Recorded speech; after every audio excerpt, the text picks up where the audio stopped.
જલારામ મંદિર કેશોદ દ્વારા 363 નેત્ર નિદાન કેમ્પ દ્વારા 26,000 જેટલા દર્દીઓના આંખના સફળ ઓપરેશન કરાયા હતા। કેશોદના જલારામ મંદિર ખાતે નેત્ર નિદાન કેમ્પનું આયોજન કરવામાં આવ્યું। આ કેમ્પમાં મોતિયાના ઓપરેશન, ડાયાબિટીસ ચેકઅપ કેમ્પ તથા સાંધાના દુખાવા માટેનો કેમ્પ રાખવામાં આવ્યો હતો, જેમાં કેશોદ તેમજ આજુબાજુના ગ્રામ્ય વિસ્તારમાં મોટા પ્રમાણમાં લોકોએ લાભ લીધો છે।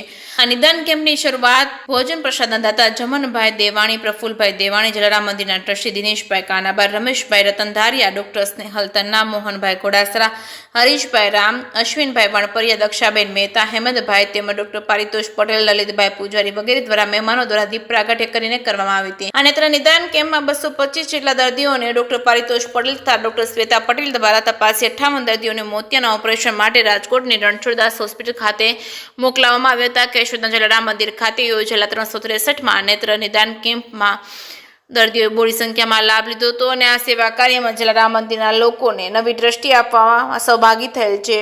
દર્દીઓની નોંધણી અશ્વિનભાઈ વણપરિયા, નિવૃત્ત મામલતદાર ત્રિવેદી તેમજ દક્ષાબેન મહેતા, જોશી સાહેબ તથા મોહનભાઈ ઘોડાસરા દ્વારા કરવામાં આવી હતી, જ્યારે દર્દીઓને માર્ગદર્શન ભગવતસિંહ રાયજાદા, નટુભાઈ જેઠવા, કેશુભાઈ પટેલ દ્વારા કરવામાં આવેલ છે। દર્દીઓને પીરસવાની સેવા વિશ્વ હિન્દુ પરિષદના સાહિલભાઈ દેવાણી તથા મેહુલભાઈ વાજા દ્વારા કરવામાં આવેલ છે। ટેકેસિંગ ગુજરાત સાથે રાજુ પંડ્યા, કેશોદ। જલારામ મંદિર કેશોદ દ્વારા દર માસે પહેલા અને ત્રીજા રવિવારે આઈ કેમ્પનું આયોજન કરવામાં આવી રહ્યું છે। આજરોજ યોજાયેલા કેમ્પની અંદર 200 ઉપરાંત દર્દીઓને તપાસવામાં આવેલા હતા અને જેમાંથી લગભગ 58 જેટલા દર્દીઓને ઓપરેશન માટે રાજકોટ રણછોડદાસજી હોસ્પિટલ ખાતે મોકલવામાં આવેલા છે।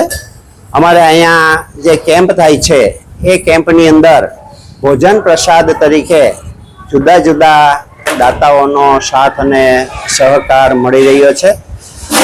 આજરોજ સંજયભાઈ તન્નાના સ્મરણાર્થે તેમના જે મામા કુટુંબ છે તેમના દ્વારા એટલે કે સુવિધા રેડીમેડ દ્વારા દેવાણીભાઈ, પ્રફુલભાઈ દેવાણી અને જમનભાઈ દેવાણી દ્વારા આજે આ ભોજન પ્રસાદની વ્યવસ્થા કરવામાં આવેલી હતી અને અત્રે જે કેમ્પ થાય છે ઘણા વર્ષોથી અહીંયા કેમ્પ ચાલુ છે। અત્યાર સુધીની અંદર આ 363મો અમારો આ કેમ્પ હતો, જેમાં લગભગ 26,000 ઉપરાંત દર્દીઓને એક નવી દ્રષ્ટિ આપવામાં જલારામ મંદિર સહભાગી થયું છે। જય જલારામ, જય રઘુવીર।